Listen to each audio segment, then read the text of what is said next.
So dear students, in today's class we have to continue about electrostatic force.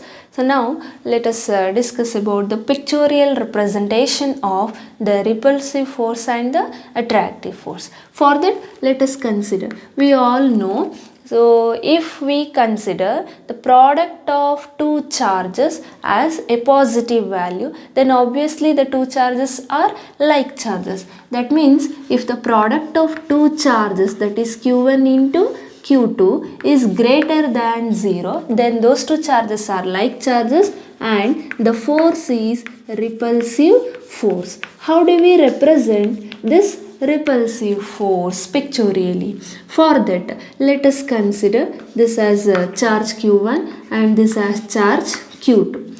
If q1 apply force on q2, so let us take, so this q1 apply force on q2 and pushes q2 away from it. So this is the force acting on q2 by q1, that is vector F21.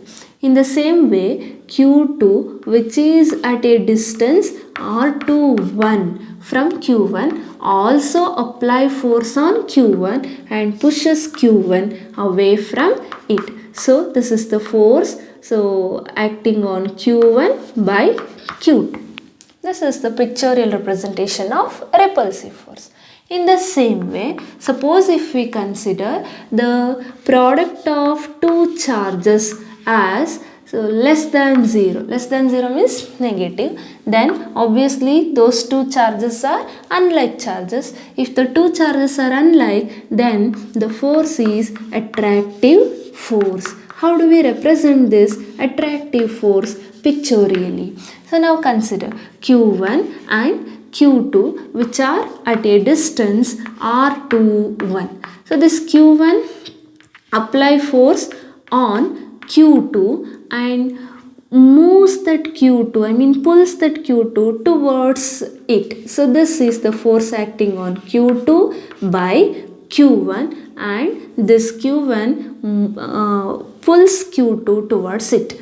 And in the same way, q2 also apply force on q1, so and pulls q1 towards this q2. This is the pictorial representation of the force of attraction. Now let me move on to discuss about the principle of superposition on electrostatic force. So this principle of superposition on electrostatic force statement, electrostatic force.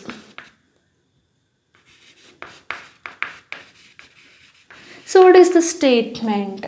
So this principle of superposition states the total force acting on any charge, total force acting on any charge is always equal to vector sum of the individual forces due to the presence of other charges around it.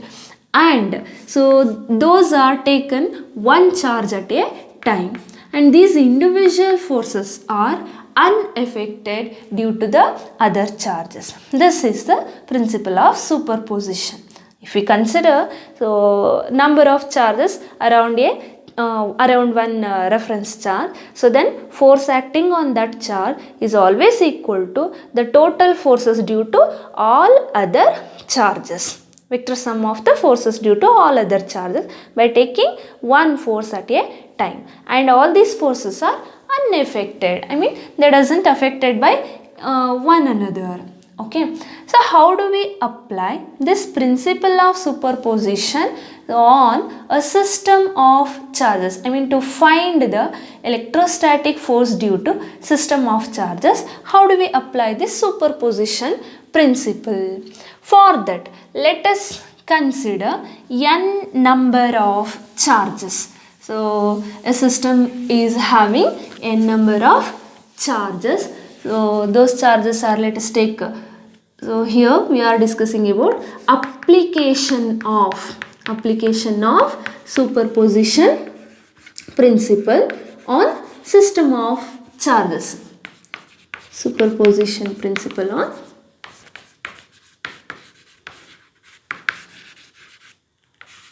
system of charges.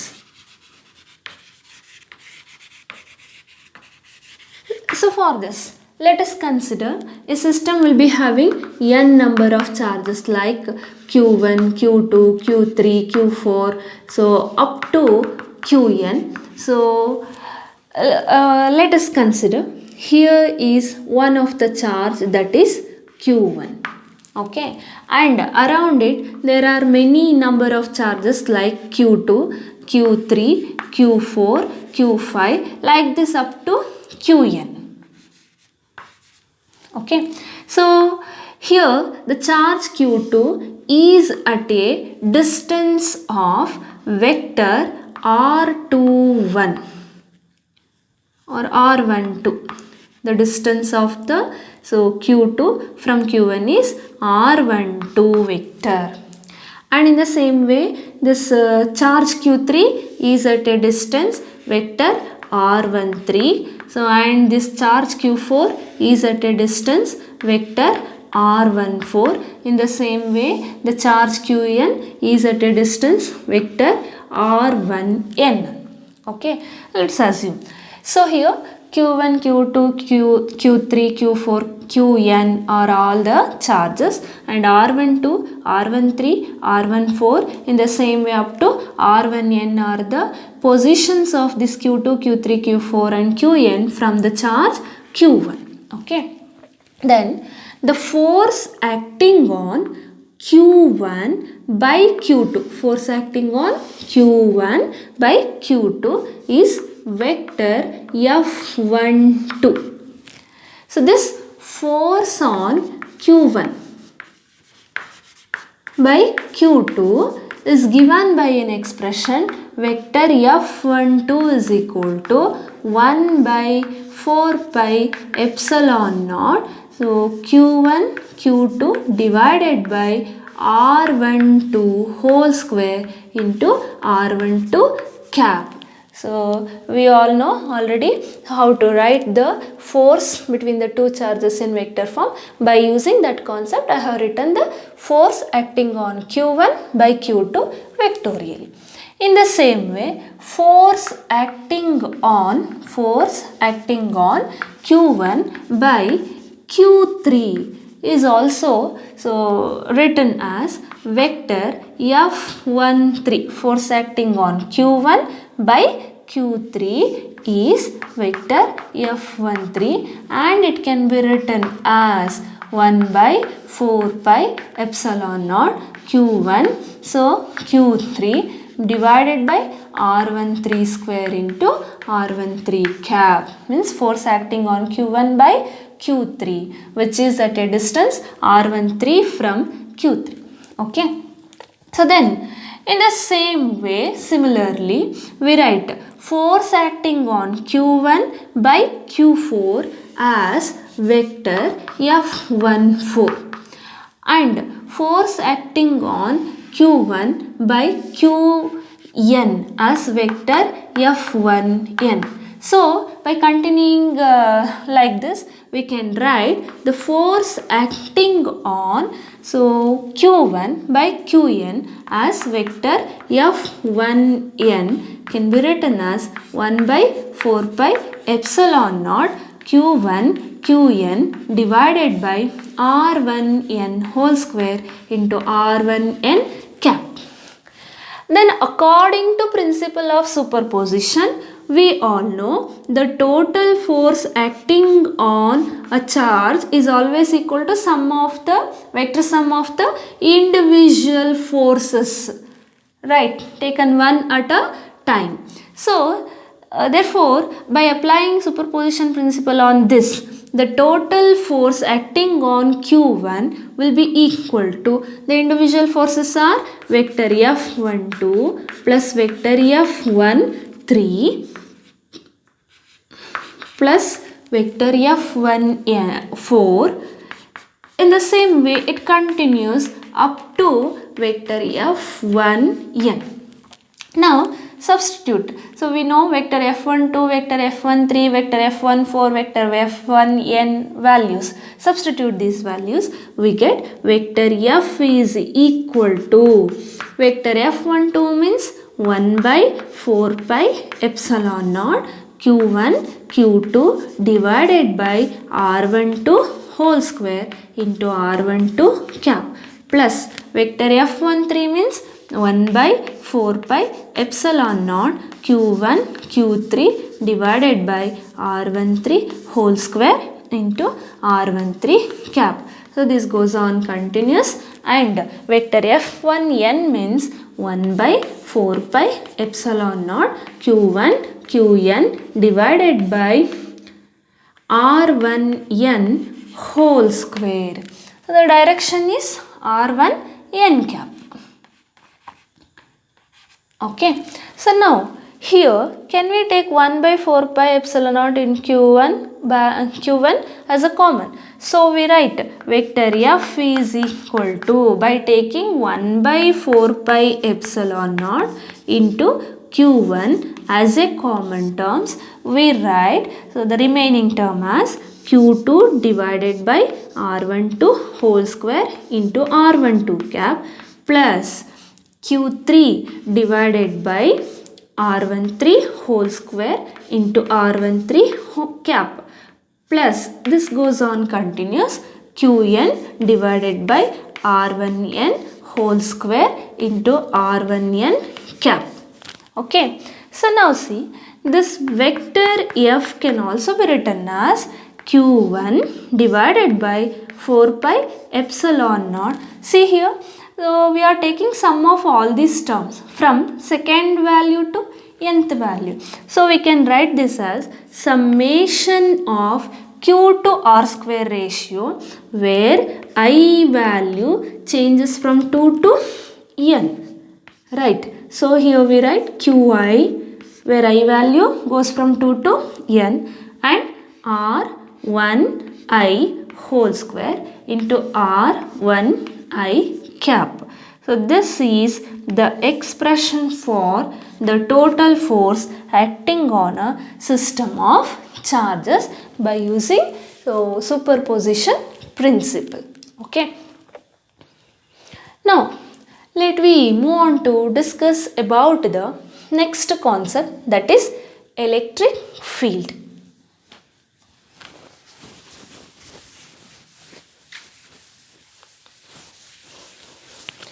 So electric field, what is electric field? We all know, if we consider any charge, it can exert the force of attraction or repulsion on another charge, so kept closer to it. Okay, so electric field means, if we consider qualitatively, we say electric field as a space around any charge. If we consider any charge, the space around any charge that exert force of attraction or repulsion on another charge, let it be test charge, so placed near it.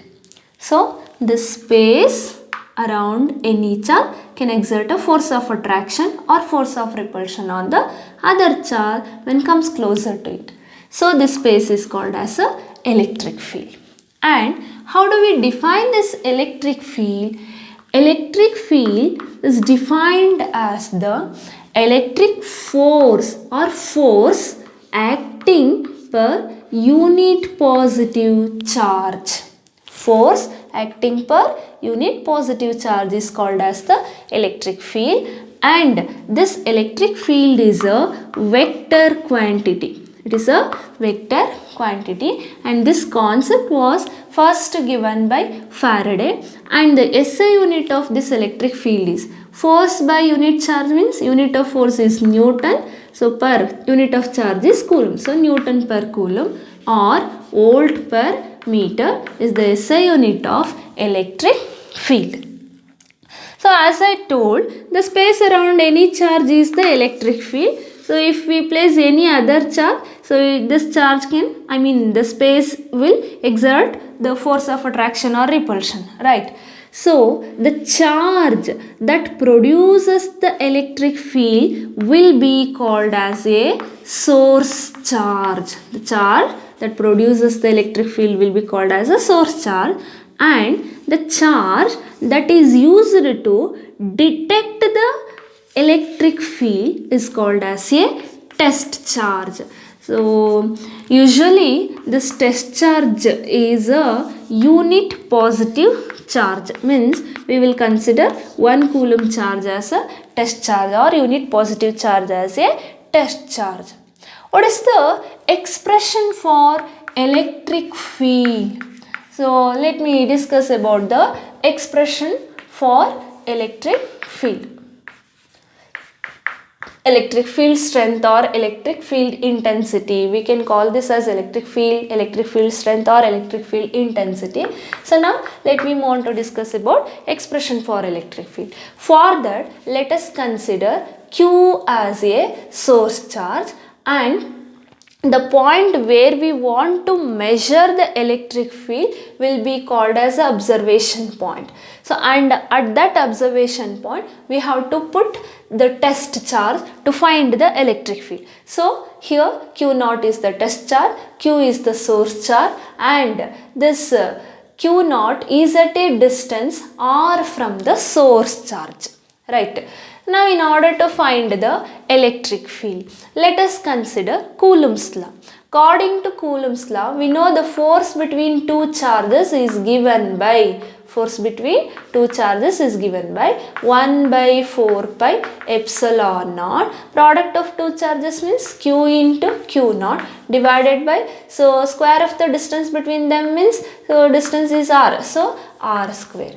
Now take this Q0 to this side, so it will comes to denominator. Therefore we write F by Q0 is equal to, the remaining terms are 1 by 4 pi epsilon naught into Q by r square. This F by Q0 means, according to definition of electric field strength, F by Q0 is the electric field, that is E. So we write the electric field E is equal to 1 by 4 pi epsilon naught into Q by r square. This is the expression for the electric field.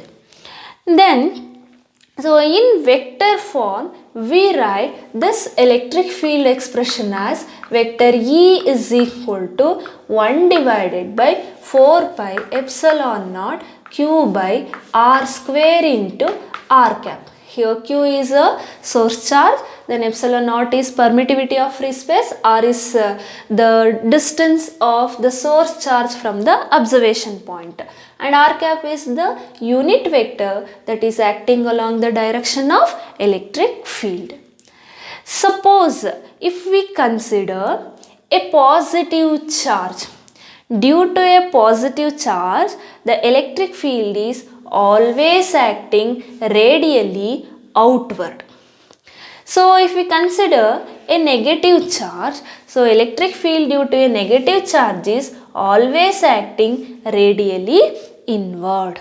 This is about the electric field. So then, what is the significance of this electric field, physical significance of this electric field? So here the physical significance of electric field is, as usual, this electric field is used to find the electric field strength of system of charges, and this electric field will transport the energy, it will transport energy, and this electric field is a vector quantity, and also this electric field will give the electromagnetic phenomena, and this electric field concept was first suggested by Faraday. So this is about the physical significances of the electric field. Now let me move on to discuss about the superposition principle on electric field. What does this superposition principle on electric field states? So as like electrostatic force, So in the case of electrostatic field also, superposition principle will be stated as the total electric field or the net electric field due to number of charges is always equal to vector sum of the electric field, so due to the other charges, I mean those charges at a point. So total electric field at any point in the field, so is always equal to vector sum of the individual fields due to the number of charges. This is called as a superposition principle on electric field. How do we apply this superposition principle to find the electric field due to system of charges? So in the case of system of charges, how do we apply the superposition principle to find the total electric field? For that, let us consider application of superposition principle on system of charges. Application of superposition principle. Principle on system of charges.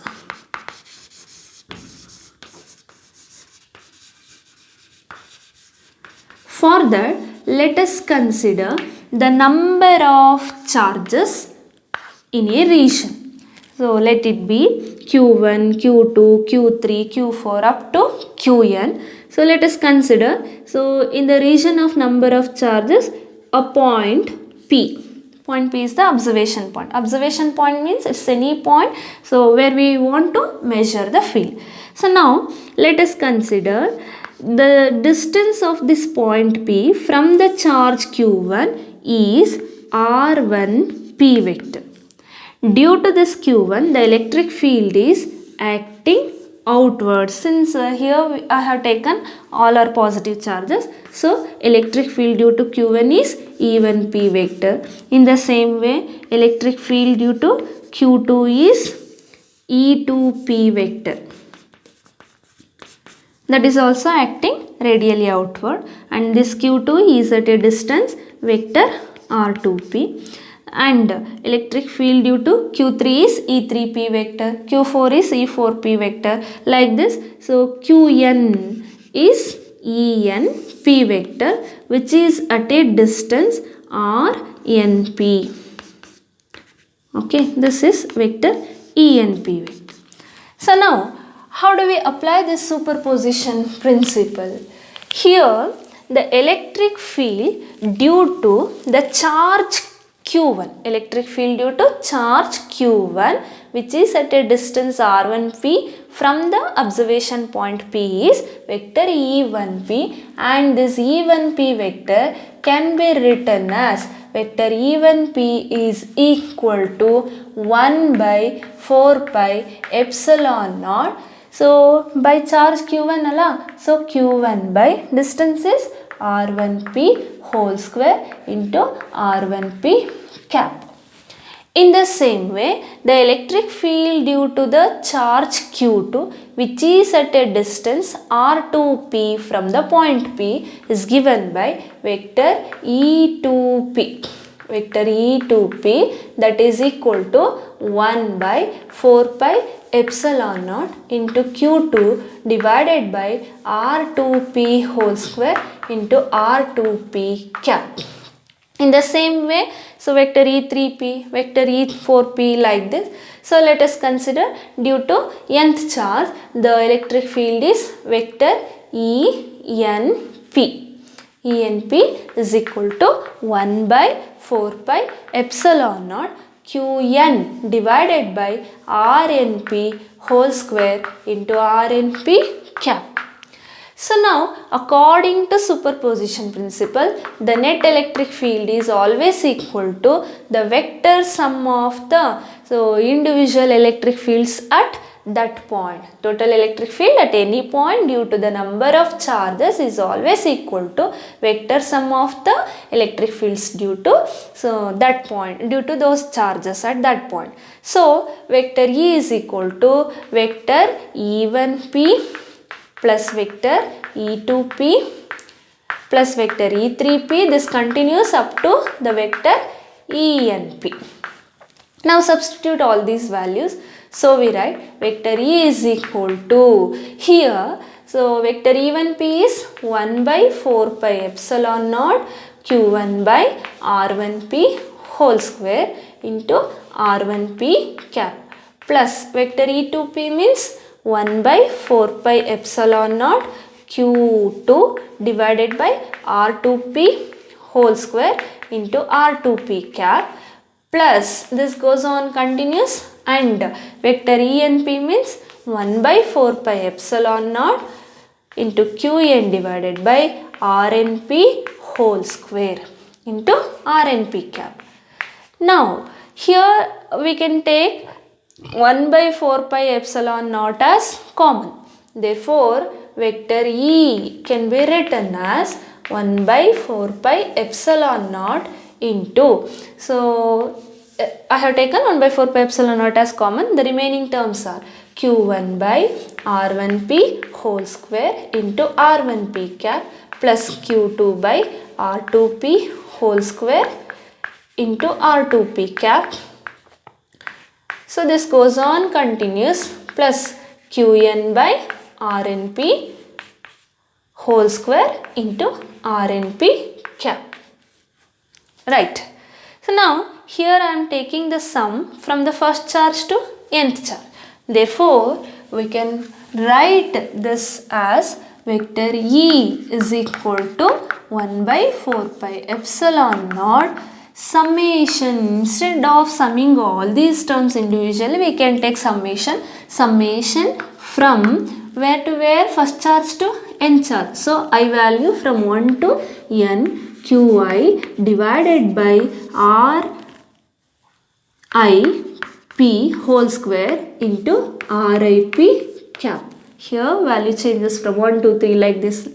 So instead of 1 to 3 I have written I, where I value changes from 1 to n. So qi by rip whole square into rip cap. This is the expression for the electric field due to system of charges. So at a point, so by using superposition principle. That's why I have told you the physical significance of electric field is it is used to find the total electric field due to system of charges, and it will transport energy, and it is a vector quantity, and it is used to understand the electromagnetic phenomena. Okay, so this electric field depends only on the source charge but not on the test charge.